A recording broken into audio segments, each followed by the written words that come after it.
Assalamualaikum warahmatullahi wabarakatuh, Habib Umar.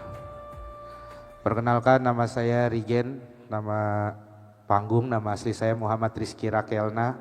Habib, siapa tahu kalau sempat disebut di doanya Habib nanti ya. Pekerjaan saya adalah seorang komedian, jadi saya senang sekali membuat orang tertawa dan mungkin kalau orang-orang melihat saya senang bercanda. Tapi kadang saya takut gitu, Bib.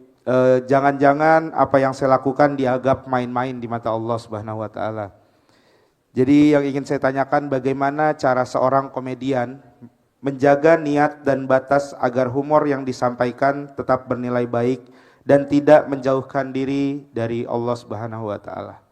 Itu aja Habib, mohon pencerahannya. Assalamualaikum warahmatullahi wabarakatuh. Barakallahu fiik. يكون ذلك بإصلاح النية أولا.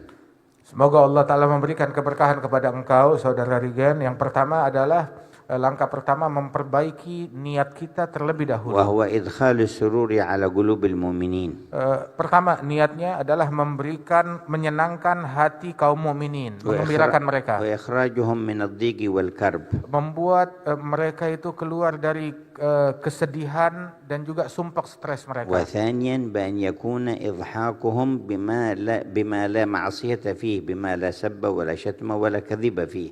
Begitu juga menggembirakan mereka itu dengan di dalamnya tidak ada konten yang mengandung cacian, makian atau hal-hal yang menyinggung. والثالث أن يدخل في الإضحاك نور التقريب إلى الله والدعوة إلى الله تعالى، فذلك ممكن من حيث أن يختار في الإضحاك شيء يشير إلى ترفع عن سوء أو إلى تمسك بخير أو إلى تذكر بالمصير. Dan hendaknya yang ketiga itu apabila bisa memasukkan di dalam konten komedi tersebut dikemas dengan kemasan di dalam itu ada cahaya Allah Subhanahu wa taala yang tersirat di dalam membuat orang makin dekat kepada Allah taala ataupun membuat orang meninggalkan daripada keburukan atau hal-hal yang buruk, disusupkan dengan hal-hal yang demikian. Di dalam konten yang dia lakukan dimasukkan hal-hal yang demikian dan itu bukanlah hal yang sulit. وكان في الصحابة من يكون فكاهيا ومضحكا للجلساء. Dulu di kalangan para sahabat Rasulullah ada juga orang yang sifatnya jenaka dan menggembirakan para sahabat. ومنهم سيدنا نعيمان. Di antaranya itu seperti Sayyidina Nuaiman, sahabat Rasul. وكان يضحك منه صلى الله عليه وسلم في كثير من الأحوال. Dia bahkan sampai bisa membuat Rasulullah sampai tertawa di banyak situasi. وكان إذا رأى شيئا جاء من البادية من الفاكهة والثمر يشتريه دينا ويأتي به إلى رسول الله. Dahulu beliau itu apabila Madinah kedatangan daripada buah-buahan yang sedap, yang nikmat, maka beliau beli, tetapi masih ngutang belinya itu, terus dia bawa, dia hadiahkan kepada Rasulullah, apa yang dia beli secara ngutang. ويقول هذا لك هدية يا رسول الله. Kemudian dia berikan kepada Rasulullah dan dia bilang ini hadiah untukmu wahai Rasulullah. فإذا جاء صاحب الدين يتقاضاه حمله إلى عند النبي قال أعط هذا حقه يا رسول الله. Apabila yang punya barang datang menuntut bayaran daripada Nuaiman, maka dibawa, oh siap, dibawa ke hadapan Rasulullah. Nah ini dia barangnya ada sama dia, disuruh Rasulullah membayar. قال أليس قلت هدية؟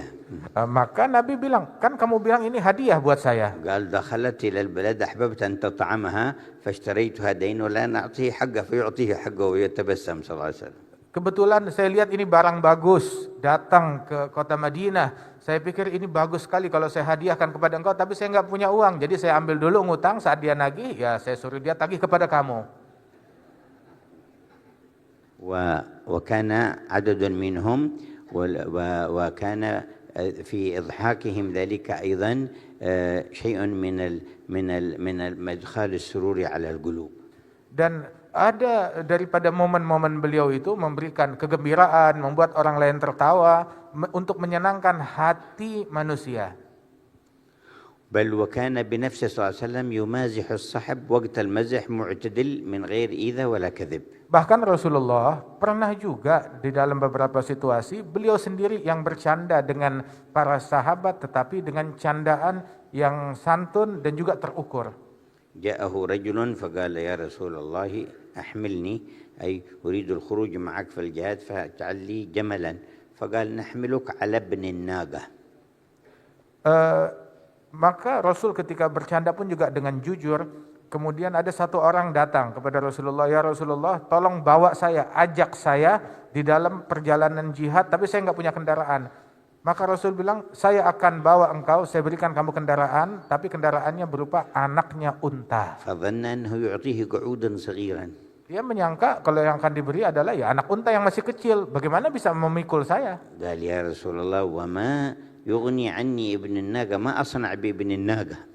Maka dia bilang, ya Rasulullah, kalau saya naik anak unta mana bisa, anak unta nggak bisa memikul saya, nggak bisa saya tunggangi. فقال له هل يلد الإبل إلا النوق إذا أعطيناك الجمل الكبير أليس ابن ناقة؟